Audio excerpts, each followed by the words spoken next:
Like and share if you're in here and you're doing have an online presence too. You can share tonight's content. Got a lot to talk about on tonight. My name is Chip Rice, and this is my wife for life, Thursday Rice. We have been married 26 years and still going. And so we've had a lot of life experiences as pertains to marriage, and we like to share those things because we want marriages to succeed. I honestly never thought I would be married this long.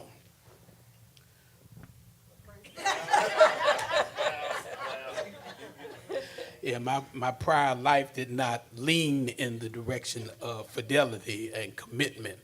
But when you find the right one, you can do some good things. Amen. So I'm very much. So tonight is special because we're going to talk to marriages as well as singles. We've got some information that we want to share to help you to be successful in both areas of life. To that end, I called in two professionals, which actually stemmed from a conversation that Annette and I were having. We just kind of talked a little bit, and so I asked her, because I said, what makes our relationships successful? You know, what makes them last this long? We kind of talked about that a little bit, and I said we need to share that with other people to let you know that you can not only have a relationship, you can have a good relationship, you can have a great relationship. And there are keys that you need in order for that to happen. So y'all please help me welcome Donovan and Annette Lewis this evening. It is super cool to have them here on tonight. All right, let's talk. Let's talk a little bit. So, Donovan and Annette, y'all give us the story, how you met, how long you've been married. Give everybody the story that they don't know that we know. Okay, so we both worked at the same company and we were friends. And when I say friends, neither one of us were interested in each other. Not at all.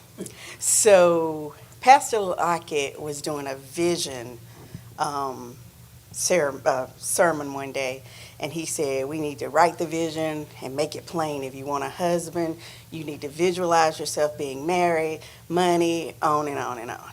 So I went to work, and one of the ladies said to me, she was a new admin, and she told my admin that God told me to tell Annette that her husband was coming soon. So she came over. She was scared to tell me, and my admin said, you can go tell her, she'll receive that. So I was like, oh, okay. So I went home, took a nap, and I said, so God, if my husband's coming soon, and you can say all of that, show me who he is in a dream. So he showed me, fell asleep, he proposed. I jumped up, I was like, oh God, that's like incest, that's my brother. And ew. And so we had gone to Martha's Vineyard, and there was this guy named John, and I was like, maybe, and I'll say, and he's not even saved, God, so that's, oh, you must mean this symbolically. And and so I said, this must be John is going to get saved, and you're da da da da da. So So I went to work, was telling people about it, told 3 people. They were like, I think the dream is literal. I'm like, why is people acting stupid? Just when are dreams literal? So didn't think anything else about it. So all of my friends had gone out of town one weekend. And so this is my friend. So I called him up and I said, hey, can I come hang out with you this weekend? Help you look for an apartment. Yes. In And Virginia, he said, in Virginia yes. Beach. And he said, I don't need you to be a bunch of trouble. I'm looking for an apartment. Don't be high maintenance. If you don't want to do that, don't come, blah, blah, blah. Whatever. Okay. Okay. So, so I went and he's like, you driving in? I'm like, no, I'm not driving. I'm flying in. He She was like, flew from Greensboro to Norfolk, Virginia. and so I should have known then. you can tell this part when I got off the plane. Oh, first, Thursday had said, I would come here from Virginia quite a few weekends to hang out with these two. So that's part of a marriage and relationships. And when you're single, you surround yourself with the right people. And Thursday said to me, that's your woman. You need to hook up with her. I think we were coming from the laundromat, right? So the first time I said it was the first time I met you. Okay. She brought you to my house to meet. She was like, oh, you got to meet my friend. And, she said, you might like him. I was like, okay. So he walks in the house. I was like, oh, no. I said, come in there. Let me talk to you. We went back. I said, don't be introduced. That's your husband. She was like, Donovan, nah. I said, I'm trying to tell you what I see. And then the next conversation I had was with you. You and I so we all became friends, and Donovan would come to town. We would all hang out. Donovan was not saved. So we would go over, hang out with him, and pray for him on the way home, And we were having a conversation one day, and I said, so what you waiting for? And he was like, but I don't want to mess it up. I said, well, okay, don't mess around and lose it trying not to mess it up. I said, without Jesus, I'm going to mess it up. I will dog her. Yes, I will mess it up. That's what you said. Yeah. And so she was coming in, and she got off the plane. It was back then when you could go through the gates, and it was this huge crowd of people, and she literally was glowing like that light. And I heard God say, she shall be your wife. And I was like, but I knew it was God. And so he said, she should be your wife. And that was it. It was a wrap after that. So, hey, all the black books, everything else, throw them away. And that's how we got started. So we started dating, and from our dating to our marriage was 6 months. From dating to marriage, from dating to marriage was 6 months. And we used to say, I love you. And as friends, we would say, I love you. And then one day I was driving home from work, and I said, I love you. And it was right in that, going from friend to girlfriend, and she couldn't respond. I was like, yeah, I got her now. You heard her, yeah, you heard her. You heard her bad. You heard her. Bad. So that's how, but we'll get to that later. But that's one of the things is surrounding yourself with the right people. So for all the single people, it's okay for you to get a word on who your spouse is going to be. You can pray them in. You can pray and say, God, who is the person that is going to be best for my life? I remember Pastor Lockett saying once the two saved people ought to be able to live together. And he said, if you just act saved towards one another, but it's a whole lot easier when you like them. And so if you're single, go ahead and make that a part of your criteria, that you say, okay, you're going to pray and say, God, I want this person in my life. Just get a vision for what it is that you want. The number one criteria should be that they say. Y'all real quiet on that. But you don't even want to start out with a project. At least Donovan got saved before he married Annette. So the piece that we left out, which is huge, is in this vision thing, I was visualizing family members and him getting saved as my friend. And so this is before I ever went up that weekend. And everybody got saved within 2 weeks. Everybody. It was like 5 people got saved. One was my brother within 2 weeks. So we go to Evangel. We all talk, and he was like, we go to Evangel, and he, I asked him, did he want to walk up? Because that's the Evangel way. You want me to go up with you when they do the altar call? He was like, and then when we got out of church, he walked in front of me, and I was like, uh-oh, I pushed too hard. And we get to the car, and I said, Y'all didn't make it to the car. We No. did. We Y'all, nuh-uh. in the parking lot. It was in the In parking lot, but you didn't near- get to the near- car. So near- yeah, I got saved at the parking lot. Yeah, in that Yes. parking lot. Yeah. So I said, you don't have to. He said, I feel like I've let God down. And I said, why? And he said, because I didn't go up. And I said, you don't have to go up to get saved. You can get saved anywhere. I said, when you go home tonight, on your way home, you can get saved. And I heard parking lot. And then I said, because I didn't want to do it. And I said, so when you get home tonight, you can pray and get it parking lot. And by the third time he said parking lot, I said, do you want to get saved now? And look, do you want to get saved now? And he was like, yes. And so I almost forgot the sinner's prayer. And there were people who were probably from here to outside to your parking lot. So they can't hear anything we're saying. I'm not laying any hands. We're just, And they came up and they said, brother, God said something good happened to you today. What was it? That's how you know it's real. That's how you know it's real. So she Get basically your man led her saved. husband to the Lord. Yeah. Yes. Won't he do it? Won't he will.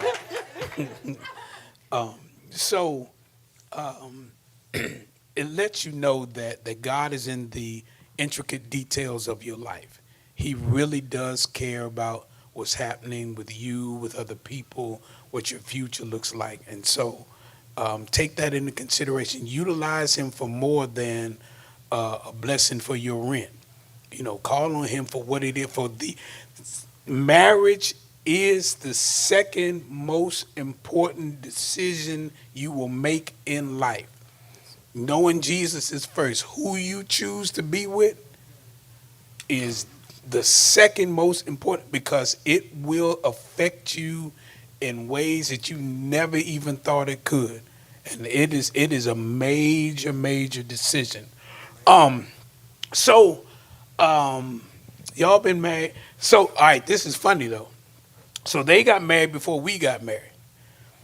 And then Donovan was it you? Was you, Tony, Dennis, and Alan Davis. They took me on a ride in the car. Talking about what you gonna do as far as Thursday. So at that point, I was still trying to figure some things out. But then when I made my mind up, And so we got engaged and we got married within what? July to November. Yeah, so it was maybe about 6 months there too.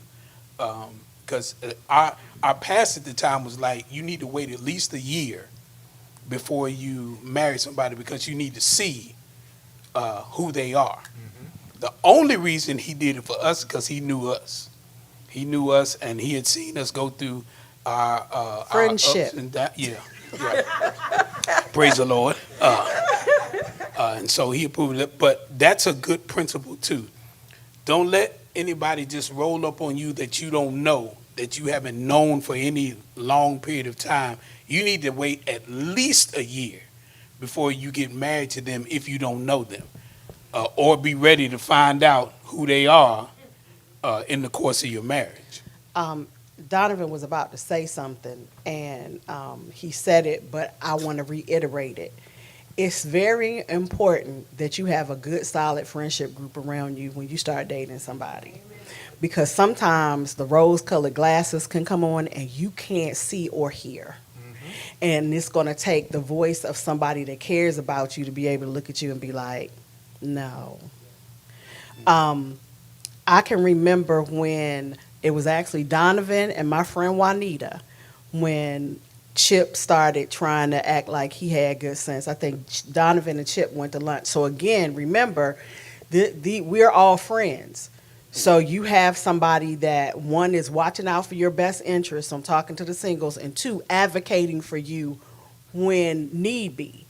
So they went out to lunch. Donovan called me after lunch, and he said, well, now I don't know what's going to happen with the two of y'all, but I tell you this. I see a difference in that man. He said, I would tell you, go pray and be still. Okay. And then I went and told Pastor Lockett about all our business and how he was being who he was. And I was being who I was too. So I wasn't telling on him. I went to tell on me. But Pastor looked at me and said, I did. Pastor looked at me and he said, you know, I know who you not. He said, who you talk about? I said, I'm not going to call his name. This is about me and my behavior.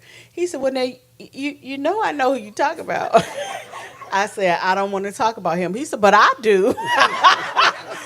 But I say all that to say it's important to don't date anybody in the dark. Any man or woman that wants to date you in the dark is not the person that you want to be with. If they're telling you things like, well, you know, I like to keep my business private.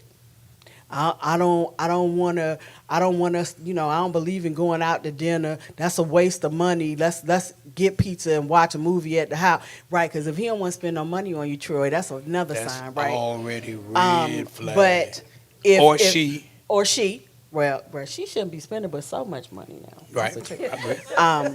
But the point being, if it's a secret, it's not. You already starting out wrong. That's already wrong. Yeah. All right. So let's talk about some of the keys to our success from a marriage standpoint. What are some things that that have allowed us to stay together over 20 plus years from a relationship standpoint? One thing that I know that has helped us is the relationship is never on the line. The relationship is never on the line. We can have a problem, but it's never about the relationship. It is about solving the problem.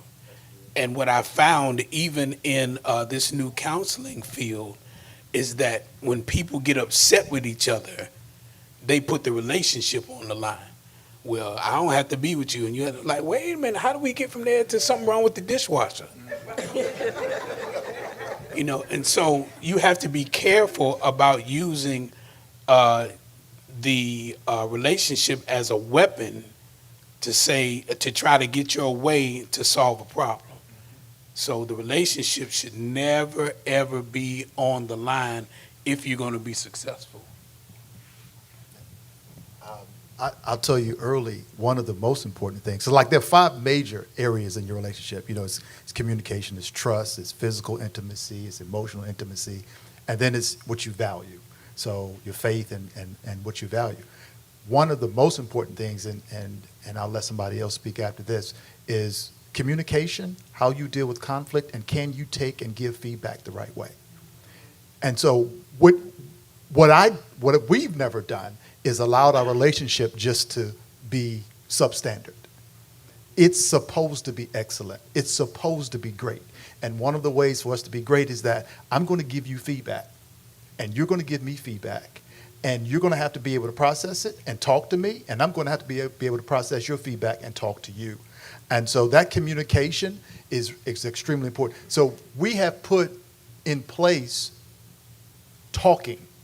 Like, it's not just talking. Like, we're going to sit and talk.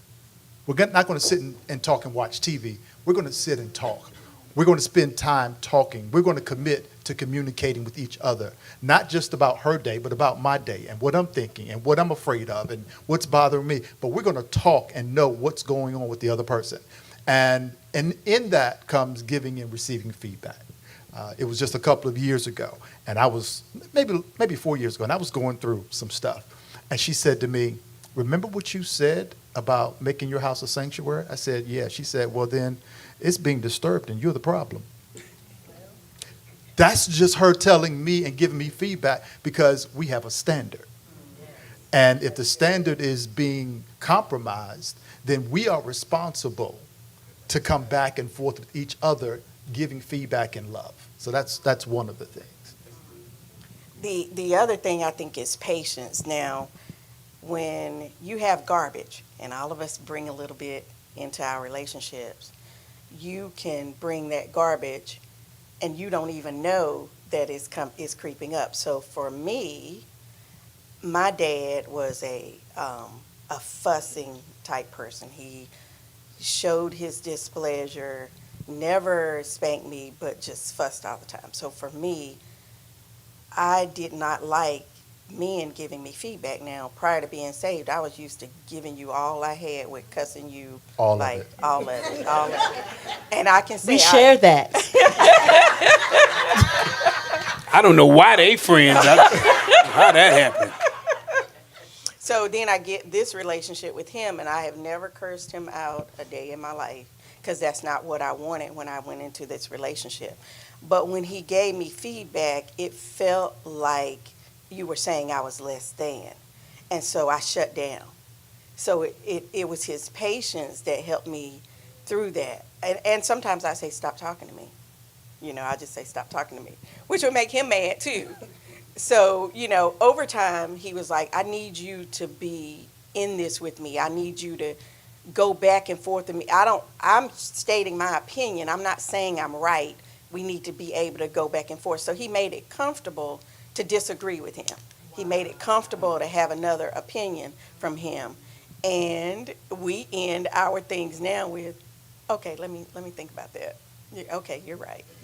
And sometimes we're human, like we had some a couple of weeks ago, and I was That like, was last week. was it last week? Okay. So, We had an argument. and boiling up inside of me was to shut up talking to me, stop talking to me. But I didn't say it. So you have to control your emotions. We're adults. And so I didn't say what I wanted to say, and he didn't say what he wanted to say. And then I was like, God, help me, because he's really made me mad. Help me. And I knew I made him mad too. But I'm like, that's my husband.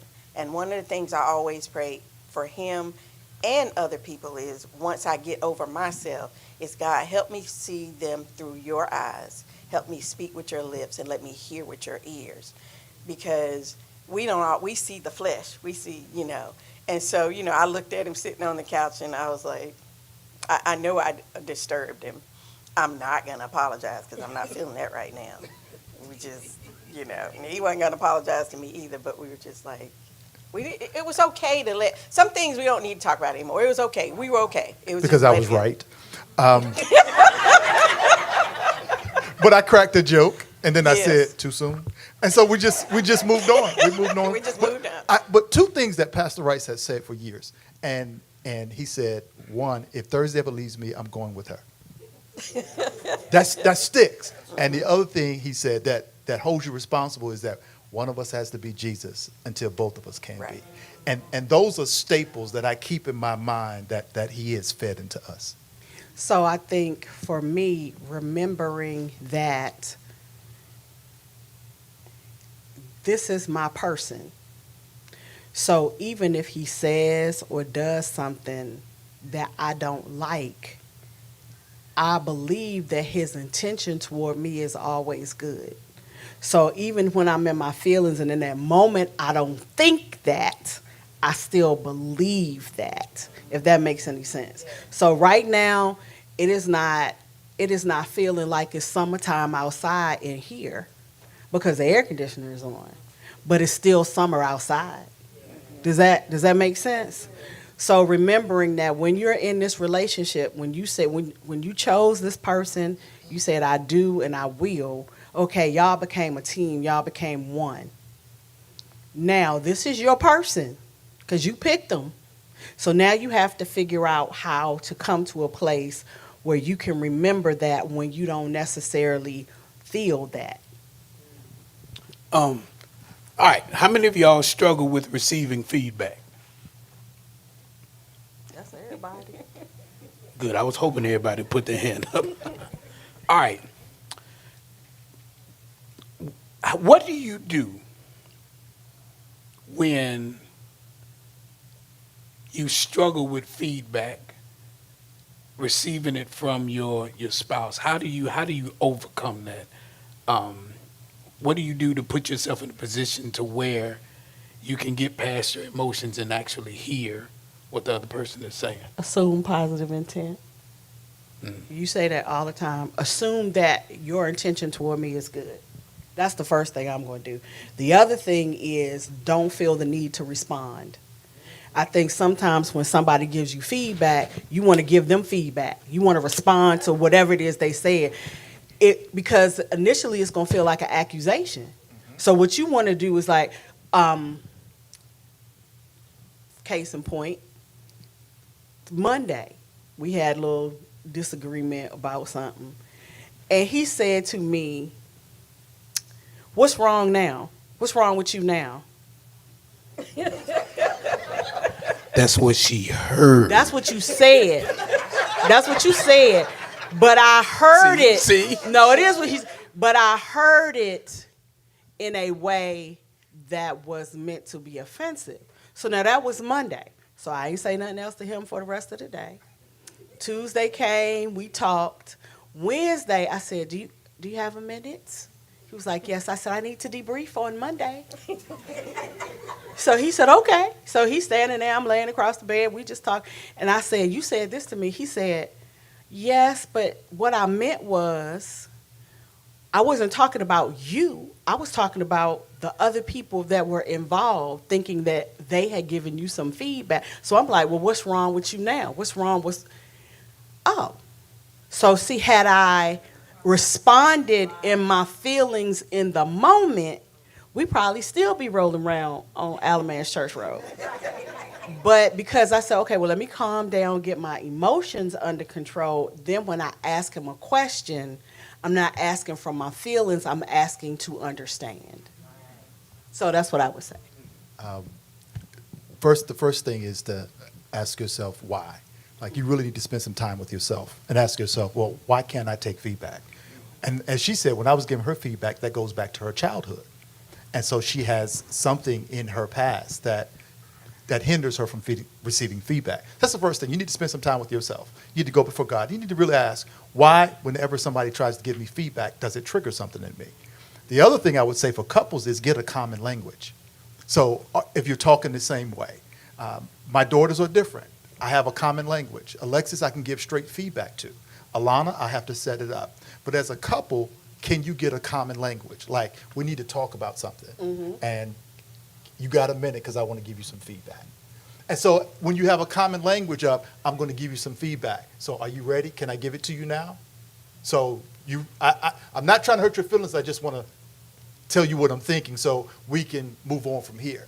And so make sure you set the atmosphere, and you're never trying to be manipulative, but you have a common language so she knows I'm going somewhere. And so she knows that, and so when she gives me feedback, she knows I take my feedback straight, no chaser. Just give it to me. So I got something to tell you. Go. But we understand the language of feedback is about to take place. So as you said, get yourself ready. Get yourself ready. And so get a common language and practice it. Practice it with insignificant things. And then recognize that I just gave you feedback, so that when something significant comes along, then you've already had the experience of giving and receiving feedback. So like the refrigerator or something like that, right? Mm-hmm. Okay, so let me piggyback off of what Donovan just said too.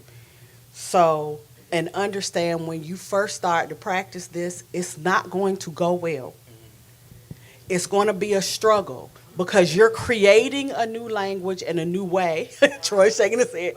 So for instance, when we first got married, I'm a quick trigger. So I'm giving you feedback and then you come back with whatever, and I'm ready to escalate. Not because I don't necessarily receive what you're saying, but that's my way. Well, that way doesn't work for him. So I had to learn how to be like, oh. Everybody go to their separate corners. Oh, because this about to go left. This about to go left. We're going to come back.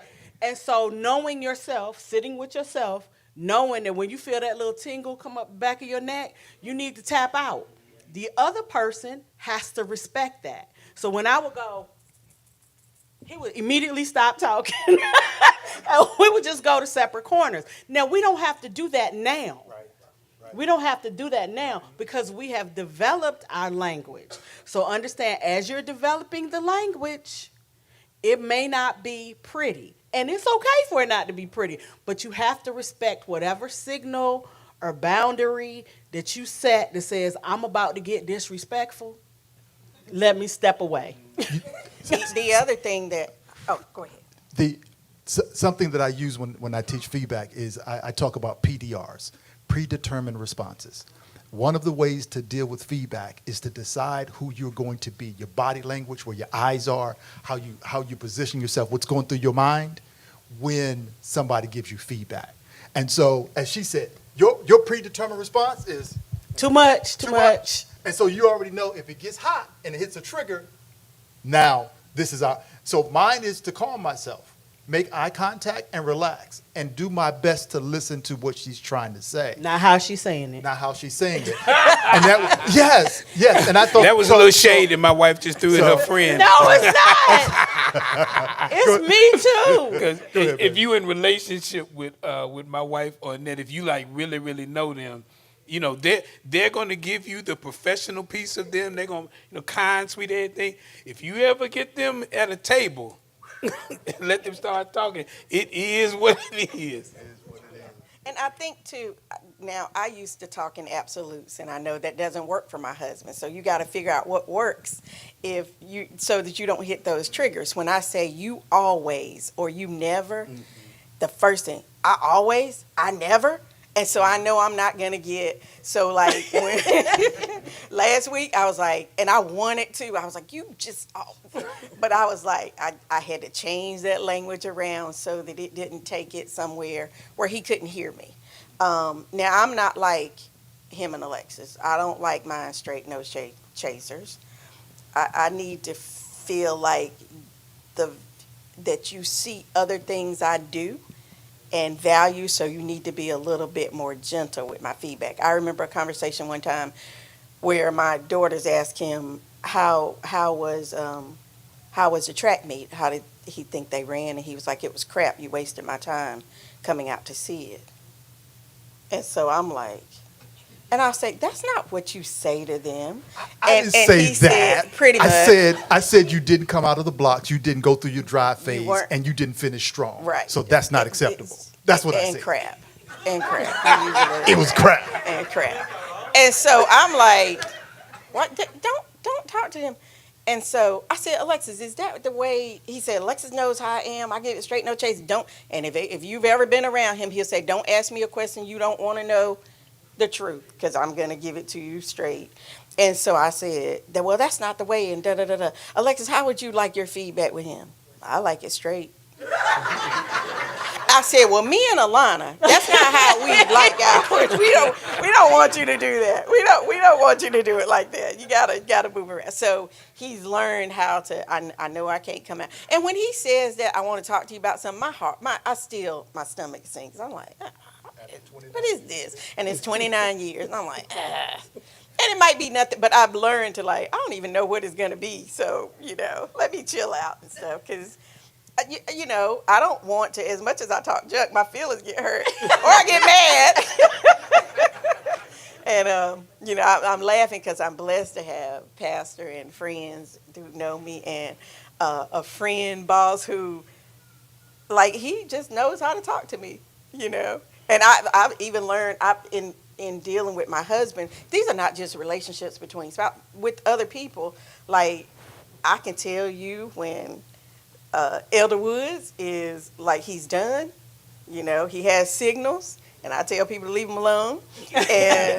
And he, it listens to me, and he'll say, I'm not going to hear you right now. I'm not going to hear you right now. And then he'll come back, I thought about what you said. And so I'm like, okay, you learn to navigate around people. So this is not just a marriage thing. This is your communication with other people too. Is I know that there are certain people I can yell and scream at. I know which daughter, me and Alana can go, loud. Alexa's going to shut down and give you blank stares when you get loud. So, I know I can't be loud and scream with him because that's just not going to work. Right. It's not going to work. Okay, so I want to segue from there into in those conversations, you've made adjustments for that person. You've made adjustments in how you talk to them. Talk a little bit about how we may become too familiar with our spouse, that we make adjustments for everybody else, but don't make adjustments for them as far as the relationship is concerned. So I had this is great. The other day I think I was telling Abel, maybe not Abel, might have told somebody else. But anyway, he came up behind me the other day. I'm washing dishes, and he hugged me. And I said, who left this cup in the sink that is smelly? Like, forget that you're, like, I'm not even, thinking about, you're coming up behind me just giving me a hug. And that was my first response. And he was like, probably Alexis. And he went back and he sat down. And this is why God helped me see them through your eyes. I looked over and I'm like, that's wrong. So he likes to listen to music. He loves listening to music. And so he had something playing, a love song playing. And I went over and I was like, come on. And he got up and we did a slow dance. And Lana looked over back and went, ugh. And, but just checking that's getting too familiar, taking them for granted. And you just have to check yourself when you do that. So you didn't even know I did that, did you? There's a remember the meme. dance. There's a meme on Facebook right now that says, if you a wife, you have looked at your husband while he was asleep and said, I can't stand this person. I want to kill this. Have y'all seen the one I'm talking about? That's real. You have looked at that person in their sleep and thought, I could. That's another husband. That's not the one. I don't know who she's talking about. But the other part of that is I have moments of extreme gratitude when it comes to my husband, where I look at him and I allow myself to think about what a wonderful person he is and how blessed I am to have him as a husband and how he cares for me. Because if I focus on that more, hey, Sonia Wayman, if I focus on that more, that's the place that I'm going to respond from. It is so very important that you take the time, like when she was standing there washing the dishes and she looked up and he looked like she had hurt his feelings. She did not want to leave him in that state because she cared about him, and she realized she had lost focus on the cup. She had missed the fact that her husband cared about her enough to hug her. So when you find yourself having made a mistake, you may not have to verbalize, I'm sorry, but go fix it. Do something to readjust and recorrect whatever the behavior was. So I'm going to say, and really be intentional about when you find yourself annoyed. Remember who this person really is to you, because they make you mad 20% of the time. They don't make you mad 80% of the time. Good. And I'm going to talk about for the sisters right now, I call it Eve syndrome. So you in the middle of the Garden of Eden, you standing there butt naked with 36, 24, 36. Butt naked. You got it.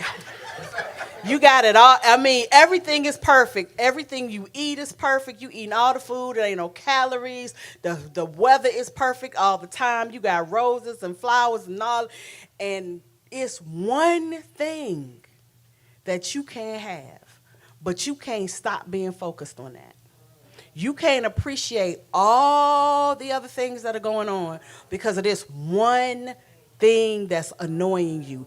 He won't put the toilet seat down. He won't close the cabinet. He won't take his shoes out the middle of the floor.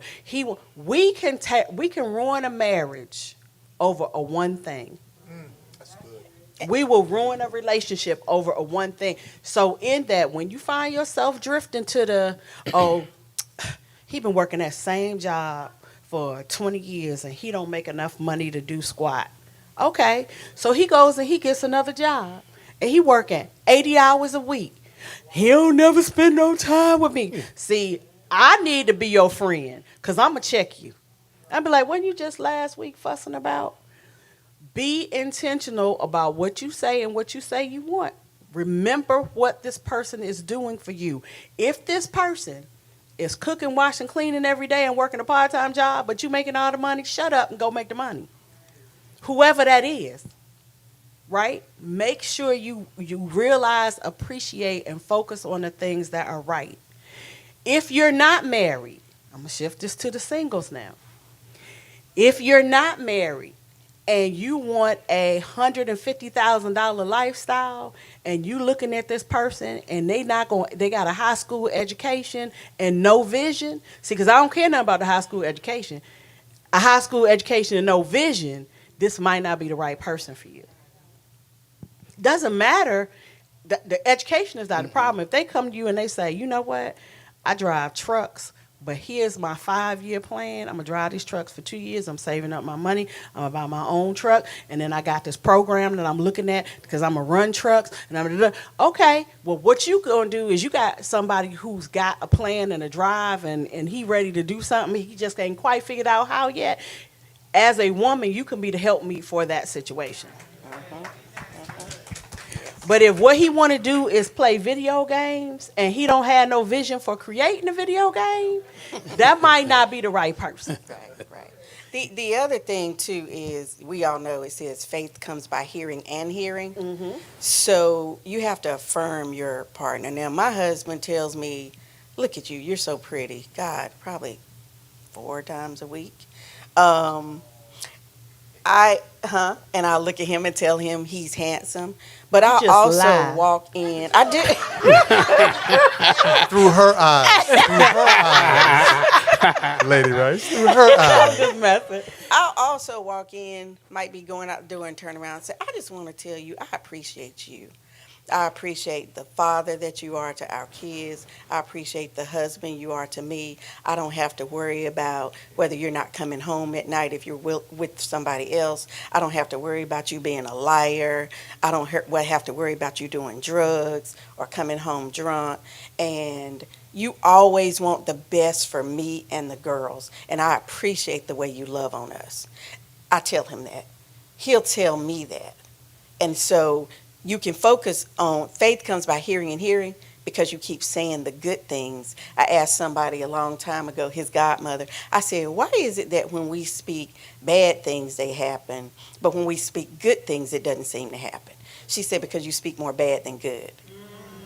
And so it says you overcome by the word of your testimony and the blood. We got the blood. What are we saying? And what are we saying to each other? Yep.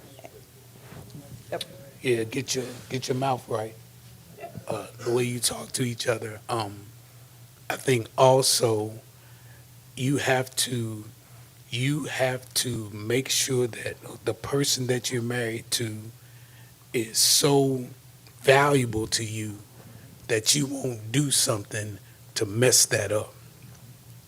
Because all of us can get distracted by something or someone. And you have to make up in your mind. So when I travel a lot, and Thursday's not there. So the first thing I remember is that God is there. He's everywhere. But then I say to myself, I love her so much. I don't want to do anything that is going to bring shame to her name, to my children, to the people I'm connected with. I want to live in a way that does not cause her issues because of my actions. The greatest opponent of every successful relationship is one thing, and it is called selfishness. If you overcome selfishness, you will have a great relationship. But most of us don't always want to deal with selfishness. Because we want to worry about ourselves. Right, because, after all, I pay the bills, so I should, why should I do any maintenance on my life? Because I do this. Anytime you're arguing, one of the things that always comes to your mind is how you're right. Think about it. Whenever you're having an argument with anybody about anything, the first thing that comes to your mind is how you're right, which causes you to not have objectivity about what the other person is saying. That's why you then have to talk louder than them. Boy, that's good teaching right there. You're escalating your volume because they're not hearing you and how right you are. And you think being louder is right, going so you got to get louder and louder to let them know that you're right because you've lost objectivity in the conversation. And so if you're going to have a great marriage, you got to overcome selfishness. One of the great things I learned from Jesus, sometimes Jesus would just stop talking. Now, not to punish. Yeah, that's called passive aggressive behavior. So you're not using that as a weapon against the person. But sometimes you got to just stop talking and listen. Say, okay, what are you saying here? And because she'll say stuff sometime, and I'll say in my mind, well, you know, in my mind is saying, well, you do this, because that's a defense mechanism.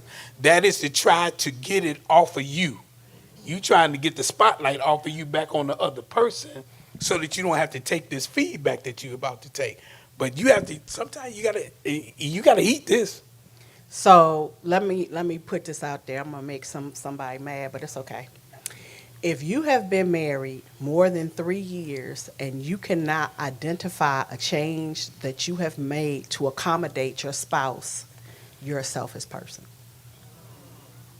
If you cannot identify something that you have done, compromised on, completely changed, embraced about yourself because of your spouse, check your selfishness level. So, when I married Chip, I would scream, I would yell, I would say colorful words. Let me see. I think of something else. I did. Straight DC corner girl. So, and I wasn't though, but that's how I behave. I would, if you said something to me, I'm going to take that thing and I'm going to run all the way to the end of the negative road. This was my way of being, and then I would have to work my way back. What have I learned to do? Be quiet, slow to speak, slow to anger, and I quote, you don't have to say everything you think Thursday. Well, I believe that I did. I felt like if I thought it should come out of my mouth. Not necessarily true, because once you get it out there, you can't get it back. So I'm saying that to say those are just a few of the changes that I've made. But after 26 years, I can look at myself and say, I'm a better communicator. You are. I'm a more thoughtful communicator. I think about what I'm going to say.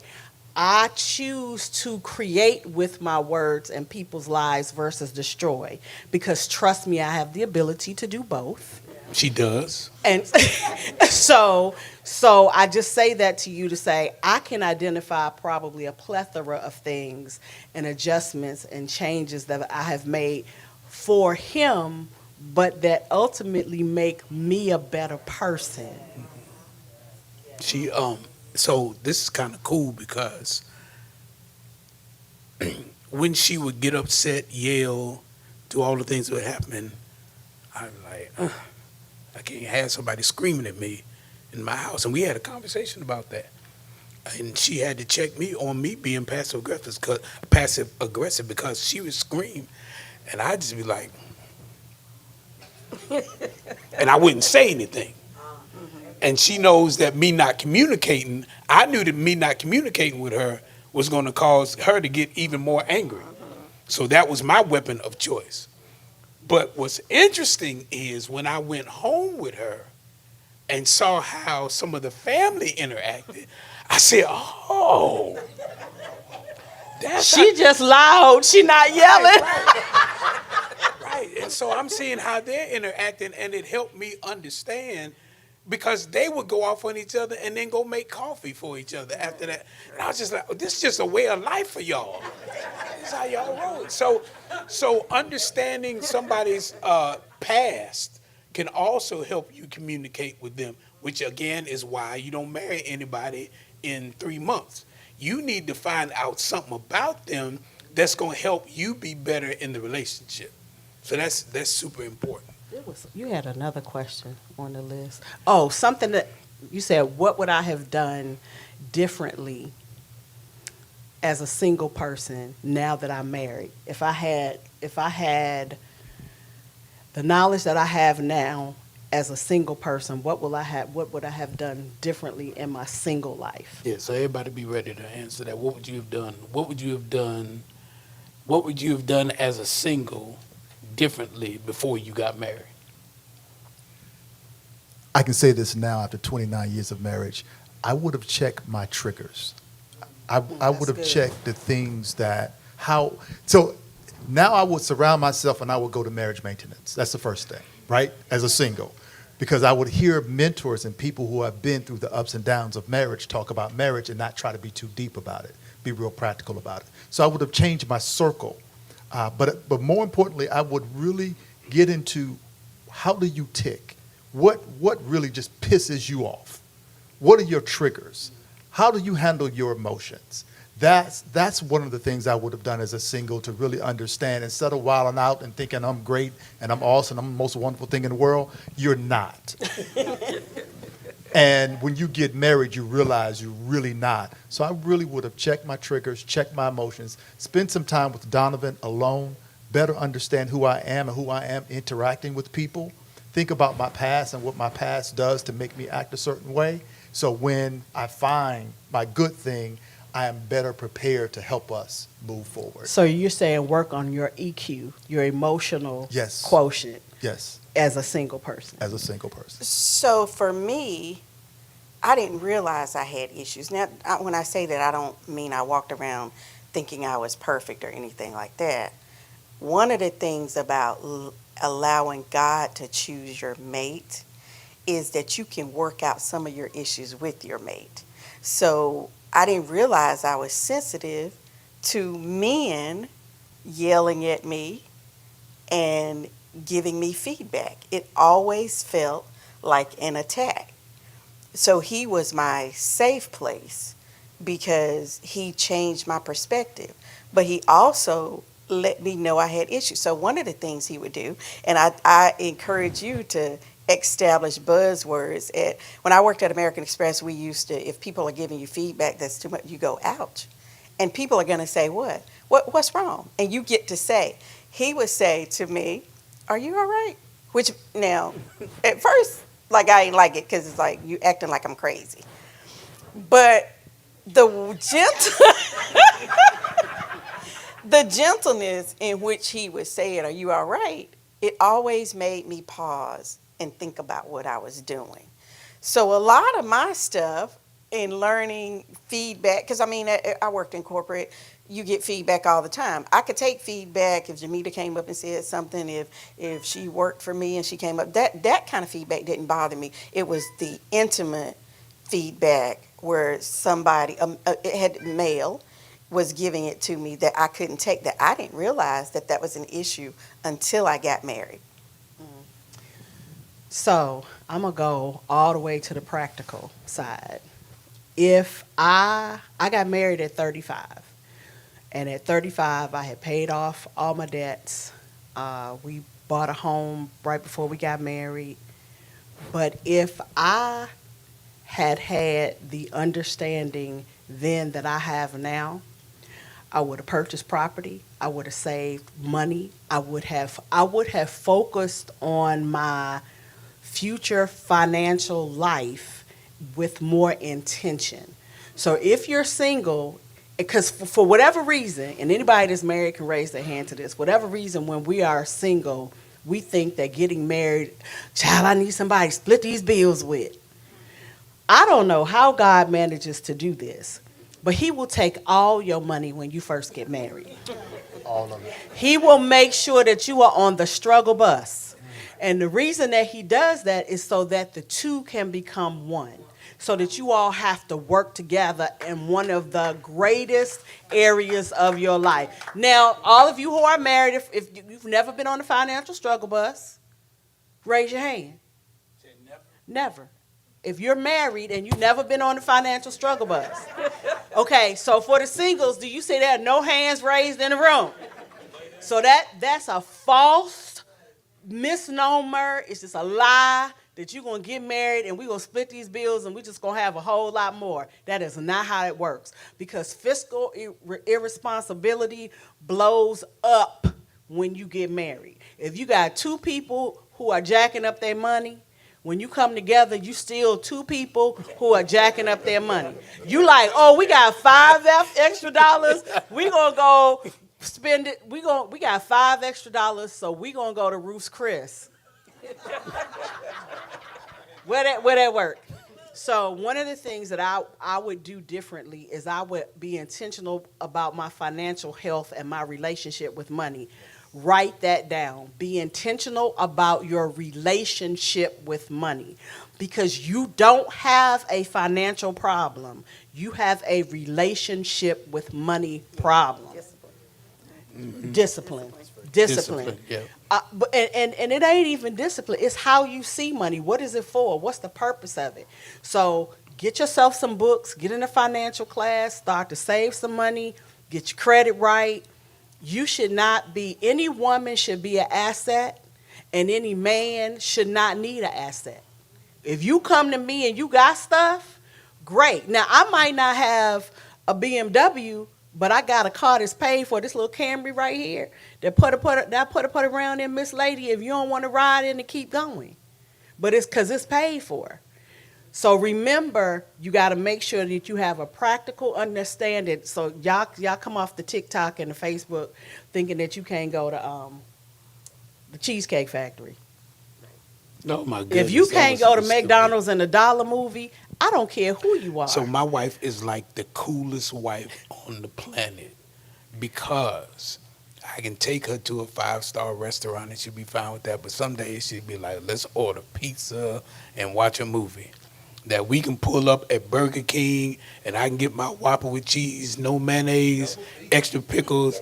She'll get her Whopper with cheese, no onion, add mustard. That's how y'all know we've been married for minutes. And it be what it is, because there's no pressure that you got to impress me all the time. It's Right. like, especially when we know where we are, Right. as far as our life is concerned. He always said this when we first got married. He said, let me see. What did you say? Don't seek to impress, be impressive. Don't seek to impress, be impressive. Impress anybody, just be impressive. So that's what I would tell the singles. Work on your relationship with God first and your money second. And then let God tell you who your spouse is. Don't get caught up in what they look at like right now, and don't get caught up in what's below your waist. Which is what I'm about to impart into the singles. Close your legs.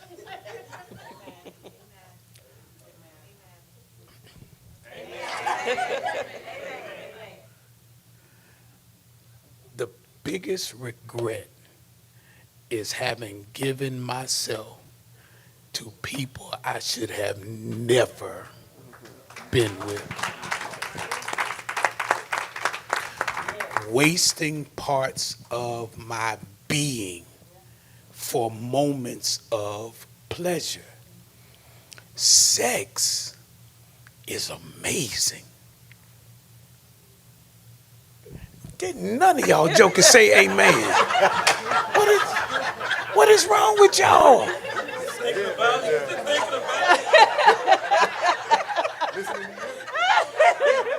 Maybe somebody said amen online. It is one of the most amazing things that God ever came up with. If it wasn't that big of a deal, people wouldn't be going crazy over it. It don't matter where you are, here, Antarctica, you can be in the deepest jungles of Costa Rica. And so something that amazing, he knew what he was talking about. He said, I need to put some exclusivity on this, because now this going to have you wide open by the time you're done with this. And what we've done is we have given ourselves to other people for pleasure, and then we've given ourselves to people because we didn't know who we were.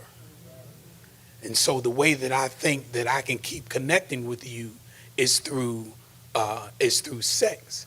And so now you're giving something away because you hoping to receive something else. And sisters, if you don't know how a man operates, then you will quickly find out that when a man wants something, he'll do what's necessary to get it. And so if you cut the sex off and he leave, he never wants you. That's good. Because if he wanted you, when you cut it off, he'd be like, "Oh no, I get this. This So is what a I good gotta thing do right to here. fix this? Yeah. What's it gonna cost?" And so if you learn that I cannot keep giving myself to someone before I have them in a covenant relationship, then you will do yourself a lot of good by stepping back and saying, I'm more than just a sexual encounter. I'm smart, I'm strong, I have insight. You can start to see things clearly. Sex will get your eyes messed up because you can't see right now. You just, I just love them. No, you don't. You don't really love them. You're caught up right now. So I would say, as one of the things I would have definitely done different was to eliminate that piece, because I recognize now how what's the word I'm trying to use? How problematic that can be. Because now I have to live a life where thoughts have to be suppressed, memories have to be cast down, certain parts of you have to now be prayed out so that you can walk in integrity, because of things that happened in the past. So I would definitely put that on the list. All right, so Can I add something to that? yes, please. I've said this to friends. My daughters hear it. 50 questions for every kiss. Oh, that's good. Because Wow, the sacrifice, you sacrifice with sex.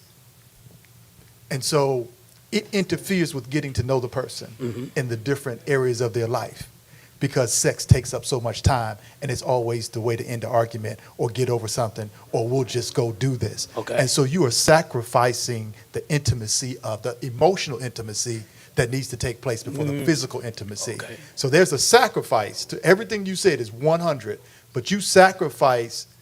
I'm sorry, let me go back. This is what I was thinking.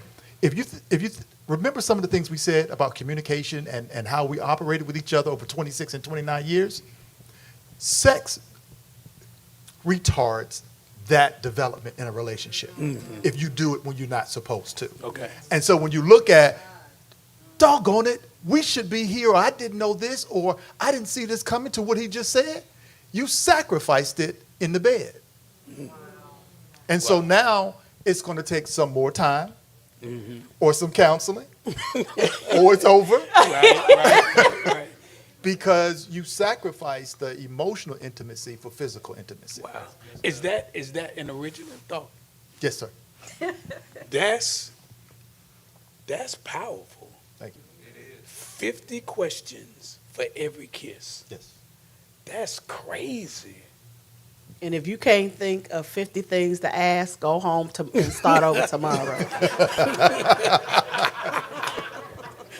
Wow. Right. Wow. Because when you don't become the thing that the two of us or the four of us have in common is this. The basis for our relationships was friendship. Because love and excited about you sexually and all of that stuff comes and goes. But the thing that makes me at peace in my home is that this is my friend. And we have a tendency to treat our friends better than we do our spouses. Say that. We have a tendency to respect our friends more than we do the people that we say we love. So if you treat your spouse like you treat your best friend, you're going to tell your best friend the truth. If you hurt your best friend's feelings, you're going to apologize. If your best friend is sick, you're going to get up in the middle of the night and go get soup and cough syrup, whatever they need. Whatever they need, you're going to sacrifice for them because this is your friend. But your spouse, you will take for granted if you're not careful. The Bible even says that no greater love hath any man than a man lay his life down for his Friend. friend. So don't forget that. Treat your spouse as your friend and take the time to create a friendship with the person. Again, I'm talking to singles. Y'all that's married, it's done.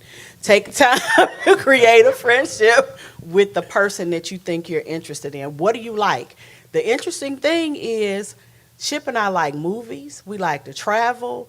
We like food. We The like, Giants. huh? The Giants. The Giants. You have to like them. We like them. So we like sports, football, but I like all the sports.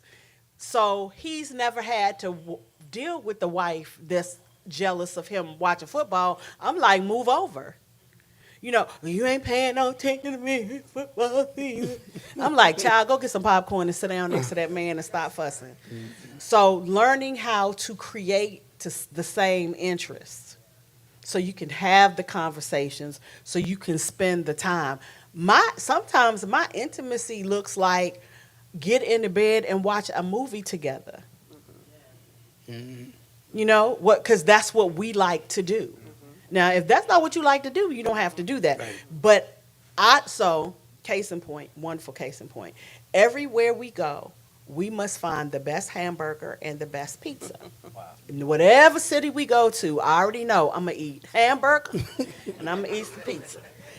Ask me, are hamburgers and pizza my favorite food? No. They're his favorite food. They are. But as I'm riding in the car on the way to wherever, so, they got this hamburger spot, right? So the point I'm making is, in order to have intimacy, you have to create commonality, and you have to ask those questions, singles. What do you like to do? You like sports a whole lot. Am I going to be able to handle somebody who Chip likes every sport. There's no sport that he doesn't like. All of them. When I get tired of them, I just go downstairs and watch HGTV. It's okay. But I'm not angry with him because he likes all sports. I knew that about him before we got married. I wasn't looking to change that. If you are married, talk about it. Find the commonality that person enjoys and immerse yourself in it. I'm going to let you watch football all day on Sunday, but I do not want to see any Thursday night games. You have to watch those Friday on your own time. Or I'll go downstairs every now and then when the Spirit of the Lord comes upon me. I will go downstairs and sit there and watch HGTV with my wife. One episode. But the good, with that, no, you go ahead, baby. Oh, I was going to say, but the good part is, I like horror movies. Donovan likes love stories. So all I want him to do is sit on the couch. I don't care if he goes to sleep. He could just sit there and go to sleep. Because I get scared watching the horror movies, which is a feeling I want to feel. So I need him there, and he accommodates that. But one of the things I was going to say, too, is we've talked about all the other pieces, but I see sometimes false peace in couples. It is difficult to have difficult conversations because I don't want you coming back at me. So sometimes this is how I think divorce happens sometimes. When people don't tell you how they feel, it boils up inside them until one day they just don't take it anymore. And you go, I thought we were okay, but you weren't okay.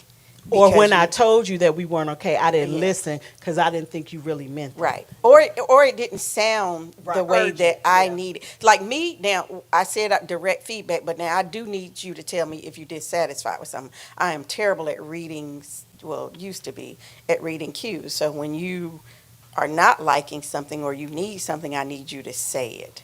Because I don't always pick up on the cues. But false peace is just that. It's not real. And one of my daughters always saying to me, Mom, I wish I could say things the way you say them. I said, I practice saying them. I practice saying them. And it's awkward, and it's messy, and it's hard. You know, I practiced saying it for a long, long time. So it gets easier to say. I'm not talking about just your spouse or your boyfriend or girlfriend. I'm talking about to anybody. We'd rather walk away than address issues, and sometimes issues need addressing. If Tika walked in and I said, "Hey, Sister Tika," and she was like, "Hey, Sister Knit," I'm like, "Now I don't like that." So when this service is over, I'm gonna walk up to Tika and go, "Hey, are you okay?" Because I want to still have good relationship with her. Right. Same thing in a marriage.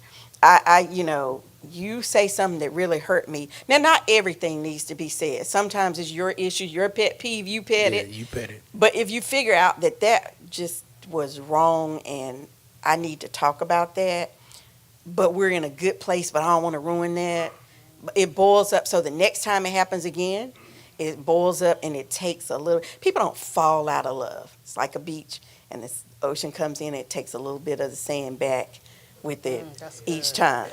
And so you have to force yourself to have difficult conversations. You just have to. Going back to what he said, that the relationship is not on the line, and so deal with it, because that's what he said earlier. The relationship is not on the line. This issue is. So that false piece, deal with it, because the relationship is not on the line. Right. Two days ago, so Donovan's found this new sugar-free candy that he loves. And he sits in his chair, and I don't sleep good all the time. And the first night, he cracking. I'm like, why didn't he just open up all the freaking candy at one time? But now we have this age-old argument about, because I am noisy at night, but he can sleep through it. So we used to have this, like I say, Donovan, can you like not stomp and move? You're the noisiest person. You get up 5,000 times a night. Da, da, da, da. I said, but it doesn't bother you, so it's not the same. So you can go right back to sleep. This bothers me. It does bother me. So he'll say it does bother me. But I just I'm learned patient. to adjust. Well, I can't adjust. So last night, that crackling started again. I said, Donovan, if you don't open up all that dang candy at one time. Did you say dang? Yes, I said dang. I said dang. I did. I said that dang candy at one time. You crackling. You figure out you're going to eat 10 pieces. Just open it up at one time. And so, but now that's feedback, because I can get, that thing annoyed me so bad the last 2 nights. Like last night, I'm like, I can't take it. And so he's going to have to figure this out. But it's feedback. It's in the little things, too. It's The in the little relationship things. was never on But the it line. was never No, on the line. it was never on the The line. relationship is never on the line, y'all. We have to learn how that. If you live with somebody long enough, they're gonna do something that annoys you. But the relationship annoy you. Never ever. You are all that. But you cannot continue to put the relationship on the line. Okay. All right. So we got a few more minutes. We want to take questions from the audience. If there's something that you've been thinking about, something that you want to ask, you can do that now. We're going to see if we can address whatever your questions are. So questions, whether it be single or married. I don't have a question, but I have a statement. Well, you have to wait till they give you a microphone. Feedback. You already got the mic. My question is, how did you guys make sure that y'all kept God in your marriage the first few years? Mm. Well, our lives were centered around God. So we were met with in God church. before, Yeah, it was so Chase. So let me give you an example of where conflict came in the godly part of our relationship. So when Chip and I got married, he continued to do all the things that he was doing in church. He was on the praise team, he was on hospitality, he was on do everything. Pastor Lockett's armor bearer. So I'm at home waiting for him to get back from the next practice or the next event. And I was sitting there one day and I was like, wait a minute, I didn't get married to wait for him. So I got mad. And he came in the door and I said, listen, I'm not going to keep sitting at home waiting for you because you out here doing it. And he said, okay. I didn't ask you to do that. He said, you don't have to wait at home for me. And I realized that in order for our relationship to work, we had to be able to operate independently as well as together. So as I'm praying about this, I decided, and I asked God to help me, that I would never be angry with him about any service he wanted to commit to ministry and to God. So when I'm sitting on my couch on Sunday afternoon and we chilling, Ethan was at my Aunt Faye's house. We got the hot pizza on the coffee table. The ice cream is in the refrigerator. The Pepsi and the ice is there. We about to watch this football game and chill. And Pastor Lockett called and said, I need you to drive me to South Carolina. I started packing up pizza to take on the ride. Because I had decided ahead of time that was never going to be a point of contention. So for us, it was respecting each other's callings and relationships with God. I also had to not take advantage of that too. So I couldn't take advantage of it. Let me just do everything in ministry. Sometimes you have to tell people no, but the core of who we are is our love for God. I mean, period. When I say some relationships are not this ain't an option. I'm gonna stay with God regardless of what anybody does. And if you build that in you first, and you build the relationship with God, learn how to love Him and to love people, it can translate into the relationship that you have from a marital standpoint. So it is critical that you have a sound relationship with God as you begin to move forward to try to have a relationship with somebody else, because you're going to need to know God for To when stay the with him. Yeah, so when the relationship experiences turbulence, you got to be able to hear. What Pastor said earlier was, don't date somebody. You're not going to get married less than a year. Mm-hmm. Yeah. When you date somebody and you're looking at a year, you're looking at seasons changing. You go into 1 or 2 years, you're looking at their relationship with God. Mm-hmm. So not rushing into something, you know where they are in Christ before you commit. So that's really important. And then the other thing is that it's always feedback. You're always people talk about and be about their priorities. And so we're always talking about God. I'm always asking her about prayer. She's always asking me. We're always talking about it. Mm-hmm. But as a single, the most important thing is take that time and watch their patterns. Watch their patterns. And if their patterns don't line up, Don't do it. don't do it. Go ahead. I forgot what I was going to say. But it's all good. Everything is good. Everything y'all said. I guess one thing when y'all was sharing, like how long y'all been married and what's the glue, what kept y'all together this long, I can say that I can say a million things about this woman. This is my wife, and we've been married 30 years. Wow. And so Shout out, yeah. I think one of the keys in being together that long is laughter. We know how to have a good that's time. good. That's very Yeah. important.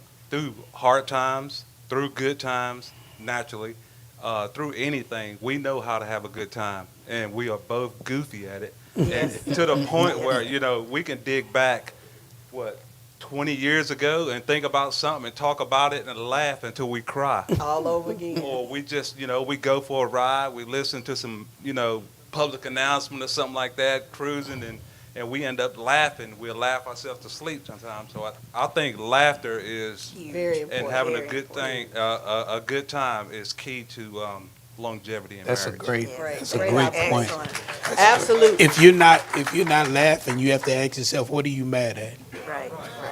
What It ain't that serious. What are you mad at? Is it that bad? Did God get off the throne and just decide to leave? What are you mad at? So yeah, I love that. Please keep laughing. Yes. Who else? Y'all, there's Pastor Mac. It's his birthday today. Everybody say happy birthday to Pastor Mac. Pastor, I want to touch on finances. Now, now, I've been married twice. So my first marriage, I was 19 years old. I seen her at the Cosmos 2 on Florida Street, November 19th, 1979. I saw her in the club. She saw me. 6 months later, I'm married, First Lady. From the club. From the club. Note to self.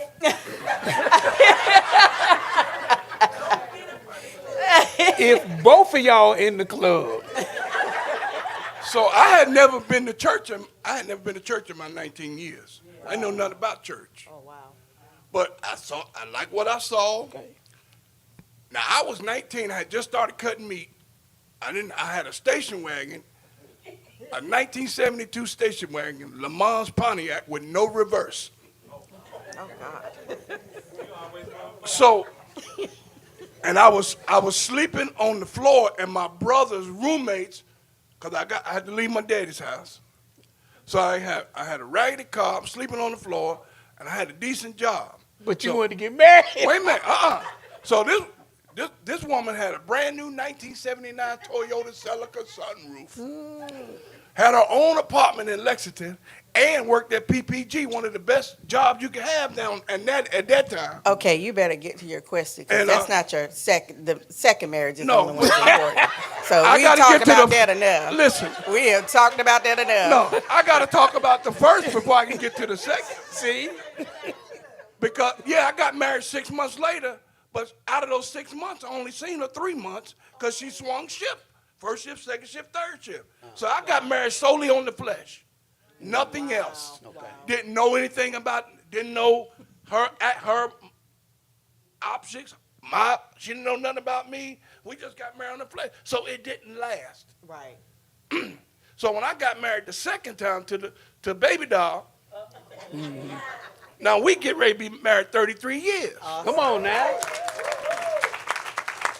But I always made good money, but I know how to save money. I know how to.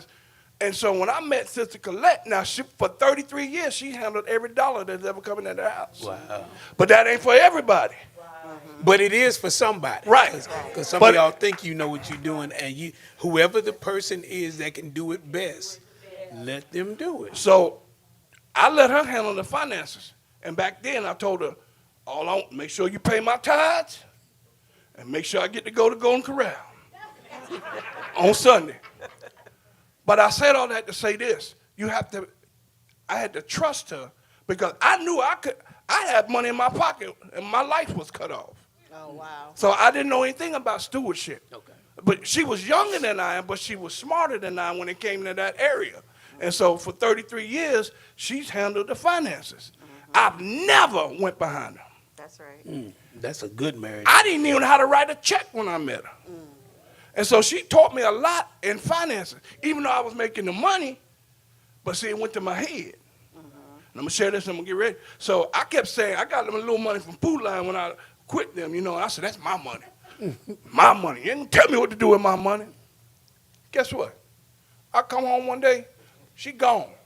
Packed her stuff and took all the money out the bank.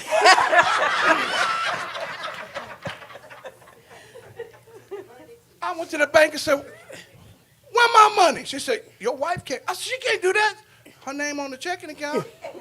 She took she left me maybe now she took about $7,000, $8,000 back then. That's big money. And then when I'm walking out the bank, they said, well, Mr. McLaughlin, she also took $1,000 out of savings. I was speaking in tongues, and it wasn't what y'all think.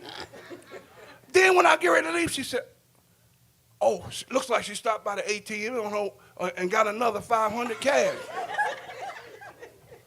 Never again have I ever said, that's my money. Because she proved to me, that's our money. Even though you made it. And see, I took Colette off her job 10 years ago.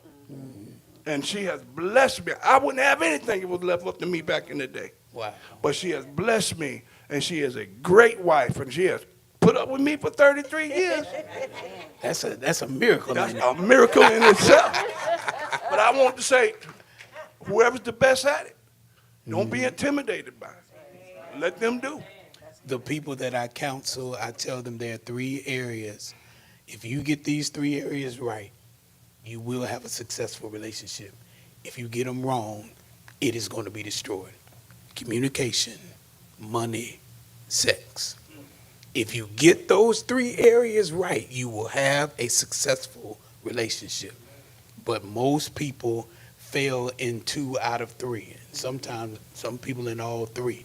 You have to get that right because those are the bulk of conversations, especially early. And unless you're making good money when you come into the relationship, it's well, how many times you gonna get your hair done?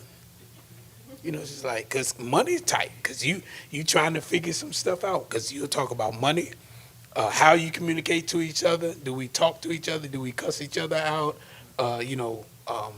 What you're saying versus what I'm hearing. That's good. And so that's an issue. And then sex is the piece of it that you think you have, but if there's an intruder, then that's going to cause a whole nother set of issues from a relational standpoint. But if you get those 3 areas right, you will be successful every time. We have another question. Yes. So a question for a single. You guys have shared some amazing things to encourage us who would have a desire to be married. But what is something that you can share for us that you do that helps you grow as an individual while still working towards unity in your marriage? So I go girl trips. I go on girl trips. My husband is okay with that. Slowed down a little bit, after COVID in terms of how often, but he is perfectly okay that I would go to the beach for 3 or 4 days with my friends. I'm perfectly okay that he goes to Dallas to the best Cowboy game every year. And I'm just, I trust him. And so I'm okay that he has things that he does outside of me. I encourage him to do those things. He encourages me to do those things. We don't always have to be together. We don't always want to be together. You have a life, outside. You were a person before you got married. You still need to be a person. You need to do the self-care. So, he always says you don't mean to lie when you say you'll be home in 2 hours and come back 7 hours, so that was my intention stuff. But, I'm like, I'll tell him what I think but he's okay with it and I'm okay with him. We tell each other where we're going to be, but it's okay to do things with friends and keep a life. And the other thing is we're not jealous of each other. So, if Donovan finds a friend, I usually find that friend too, male or female. And so I'll call and talk to them all the time. I talk to Alton and thank God for Shalise all the time. I called him yesterday and said, listen, you're not at work, but you don't have to act like you don't care nothing about us. Okay? So, and he's okay with that. I might walk in the house on the phone with him, walk in the house on the phone with Kibi. He's okay with that, and I'm okay with him. One of the things I say is, people have asked me when we were at the church, you leave your husband there counting money and women. I'm like, let me tell you something. My husband travels. He has a ready-made hotel room in every city he goes in. I trust God. If there's something off, God's going to let me know. But I cannot chase him and follow that down. It is just not my nature. It's too much work. I am okay that he goes to lunch with Sharon. I'm okay that he goes to lunch with Angel, Jamita. I am okay with that. He tells me, hey, this is what I'm doing, because it's part of his ministry. Like she said, you never curtailed his ministry. It is part of his ministry. And one of the things he said, we were talking last night, he said, a woman can't tell you about a man. And so that's part of his ministry. When people want to counsel with him and talk about dating and relationships and any other thing, I looked at as that's his God calling. And we also can like different people and not care for different people. And that's important too. We're not the couple who like, well, he got mad at Sister Gwen, so I'm mad at Sister Gwen. Like, I tell him sometimes, because he has a best childhood friend, and I tell him, you talk to her. That's your friend. I don't need to talk to her like that. So there are things we're okay with, and it just helps us balance each other. So I think for me, Angel, is you have to, in a relationship, continue to grow and determine who you are as a person. And your spouse has to allow that to happen. So when we first got married, I cooked every day. I did all the cleaning. I did all the things. And then I realized I don't like doing all the things. So now we have somebody that comes in and cleans, and I cook when the mood hits me, which it don't hit very often. But I do. But I do make sure that food is available. So I say that to say you have to continue to evolve. So what do you do a lot? Change your interests. When your interests change, share them with your spouse. Hey, I think I like doing this right now. How you feel about that? Okay, well, I don't want to do it, but if you want to, have at it. Have outside relationships. I still cultivate my relationships with my friends. I just spent recently a weekend away with some of my high school friends, guys and girls. We just went and hung out for the weekend. So Chip was invited, but he had a conflict. But I just say that to say you can't center your whole world around that person. Continue to communicate, have commonality. Don't allow yourselves to grow apart, but do allow yourselves to grow. Does that answer your question? Okay. Pastor, can I say something? I want it for the single women because I just feel led to say this. So I'm going to go back a little bit. Relationship. Stay encouraged.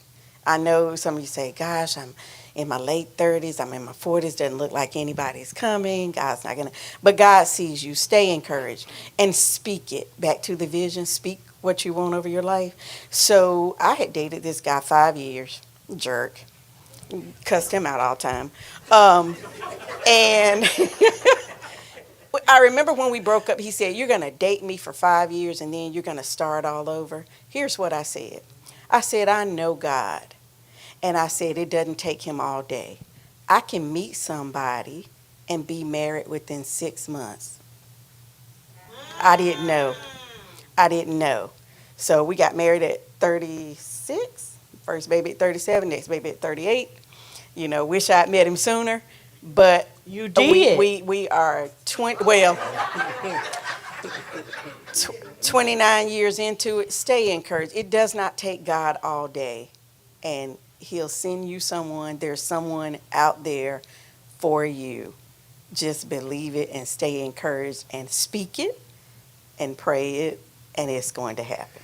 The other thing, she and I talked about this, is set your standard. Make sure you know what your standard is across the board, and don't let your standards be compromised, no matter what, and have the courage to walk away. So and understand the difference between a standard and a preference. Okay, you gotta. I'm just trying to help. Say that again. Understand the difference between a standard and a preference. A standard has to do with the character of the person. Is he saved? Will he work? Does he cuss his mama out? Because if he does, he's gonna cuss you out. Those are character things. Those are standards. He has to have a relationship with God. He has to be willing to work. He has to have a good relationship with his mama, his family. Whatever your standards are. He can't dress. I don't like the way he chews when he eats his food. I don't like the fact that he won't wash his car. Those are preferences. And make sure they're not superficial. I don't want somebody short. I don't want somebody light. I don't want somebody dark. All those things are superficial, and that's like you're gonna miss a dark blessing. Come on. I've always. I've always put before God, I want somebody to love me for me and love me through whatever. And now intelligence was a thing. Well, that's So, not like, that's you a standard. That's yeah, okay, because You know, when, yeah, I don't care how fine you are. We said this last night too. I said you could be Shamar Moore, but you like, no, can't do it. But outside, Can't be pretty, dumb. yes, Right, can't yeah. be pretty and dumb. And my husband is this is funny because he is a little bit the same. What he defines as pretty is probably not what most men think is pretty. So I'm like, oh my God, Halle Berry is so beautiful. He was like, And I say, Beyonce is no pretty. And he's not saying that for me. He said, I don't see pretty the same way. I think they're jacked up and crazy. So I takes don't away think they're pretty, pretty. yeah. It takes away what I think. And I'm like, I don't care what you say. That women drop dead gorgeous. I look like that, you know. But that's how he defines, you know, that. And so for me, standard is you care about me, you love me, you know, you're going to do your best to provide for me. And sometimes we've hit points where he was the breadwinner, I'm the breadwinner. And I never lost like respect for him at the times where he couldn't do what he wanted to do because I knew the desire in his heart was to always take care of me and the girls. And because he never lost respect for you when you couldn't. And he never lost Right, respect for yeah. me when I couldn't.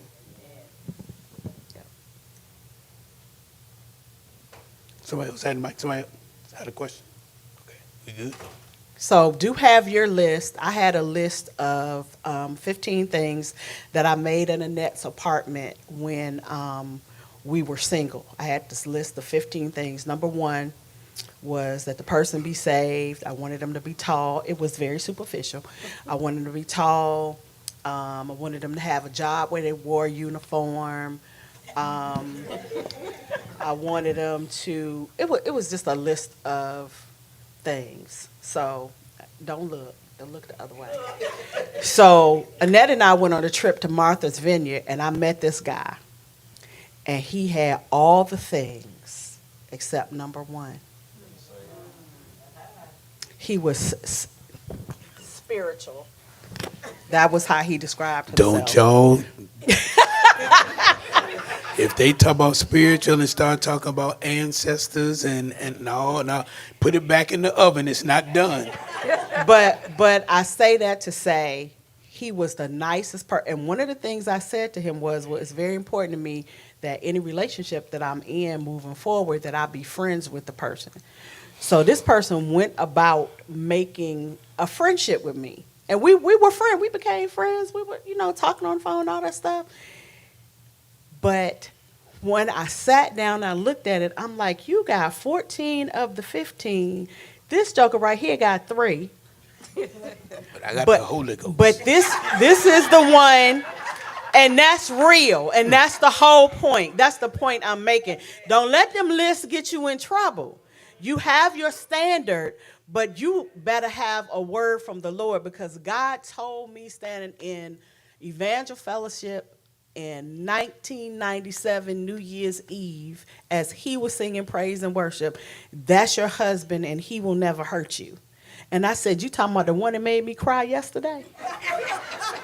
But what he said was, that's your husband and he will never hurt you. I've been married for 25, almost 26 years, and he's never made me cry in pain. I have never shed a tear because he hurt me. Now, I ain't like it. I might have cried because I was so mad I was going to punch him, but not because he said something. I was doing my own emotions. But the point I'm making is, get yourself a word from God, because you're going to need it to stay married. And on that. All right. Any other questions from the audience? Any other questions? Y'all been so good. Y'all get, now, y'all don't have to give us the cursory clap because Annette won't care anyway. But did y'all get anything out of this evening? Good. Good. It is really, really our heart's desire that people have great relationships. I don't think you should have to come home to somebody you don't like. Or not to peace. Right. Oof. And I think that in my case, that if you just keep listening to God, you can be better. You can get better. You can be the person that is outstanding to this other individual. And so that's what you got to work at. It's, all of us got flaws in our game that need help, just keep working at it. Stay in prayer. See what the scripture says. Get credible information, books, podcasts. There are people out here that have some great information on how to make your relationship great, and you can. Some of y'all are going to have to deal with your trauma. You're going to have to deal with the trauma of your past relationship, some of the trauma, some things that happened in your family, some of it that you may have even inflicted on yourself. You've got to deal with it because it's showing up in the relationship. And if you deal with it, you're in a better position to be whole. Now, this is worth everybody giving me $125 tonight, because that's what the going for rate is. But I'm going to give it to you free. Trauma is the result of an event that took place in your life that you either experienced personally or that you saw. Somehow it affected you in that way. And so what happens with trauma is the event is over, but the psychological effects of the event is not over. Because when you think about it, it affects you in a certain way. That's what trauma is. You have the ability, for every believer has the ability to take their trauma and make it history. So that it happened, but it does not affect me the same way that it did when it happened, because I have a different perspective of it now. And if I can do that, I already become a greater asset to my relationship, because you're not having to deal with the effect of the trauma I've been through. And y'all know, like I know, until you deal with some stuff, it comes out in certain areas of your life. It's going to come out if you don't deal with it. It is the whole reason why Peter followed behind Jesus and then started telling everybody that he didn't know him. Well, you've had a traumatic experience. You thought that this guy who you say is the Messiah was going to put you all in power, and we were going to overcome the Roman government, and we're going to be able to, and now you're going to let these people drag you away and kill you? Now my hopes and dreams have been dashed because I believed in you. So you got to deal with the trauma. And if you ever deal with the trauma, you come out on the other end of it, being able to impact somebody else's life for the better. That's good. Very good. Okay. All right. So if we don't have any other questions, as You have you a question? Go ahead. I saw your Yes. face.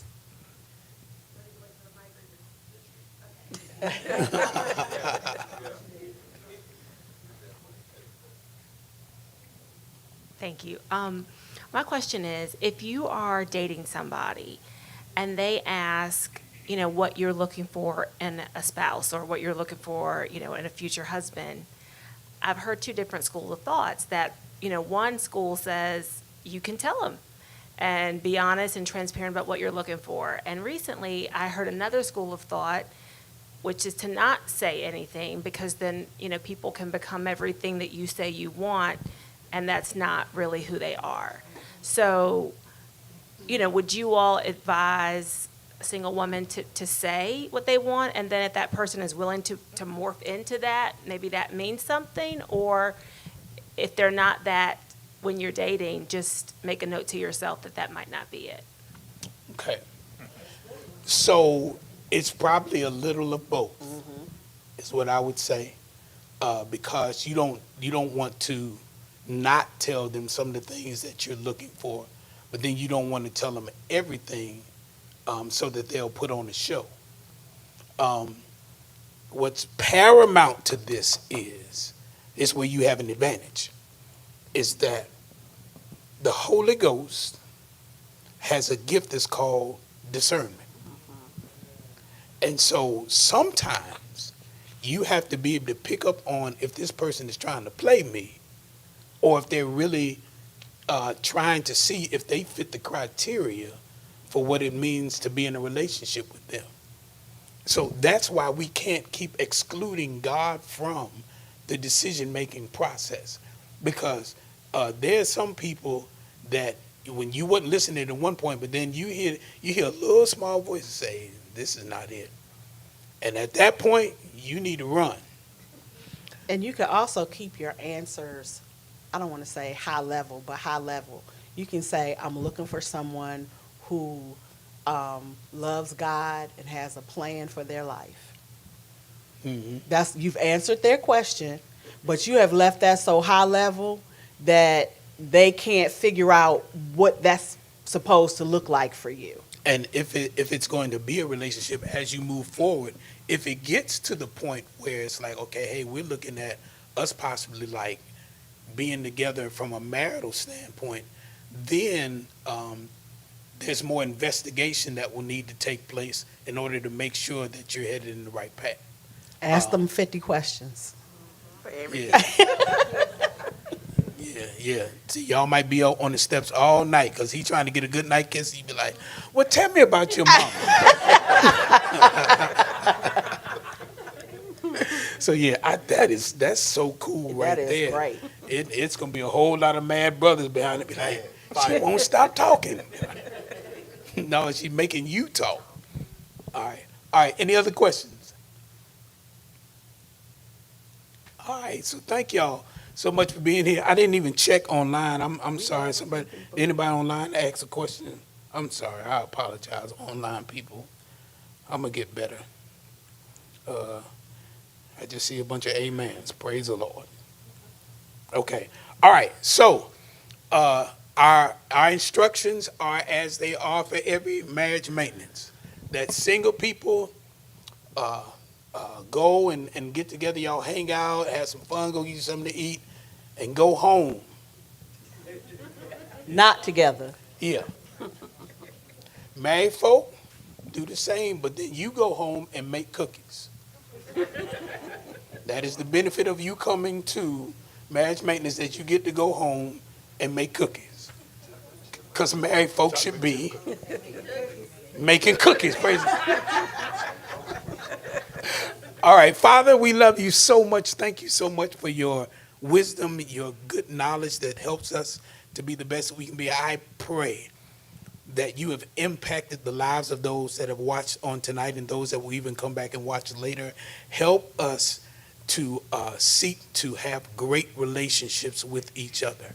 We thank you so much for all that you do. I thank you for healing taking place now in people's lives, in their relationships. I thank you that you will be open to feedback. I thank you that the singles will make great decisions for those people that are going to be in their lives. And now, Father, we speak that as they place a demand on you, that the people that should come into their lives will, and anybody that is a counterfeit will be immediately sought. Amen. And so, God, I thank you for what you're doing in the lives of your people. Bless us now for Christ's sake. Amen. Amen. Now, y'all don't have to go home. But you got to get out of here.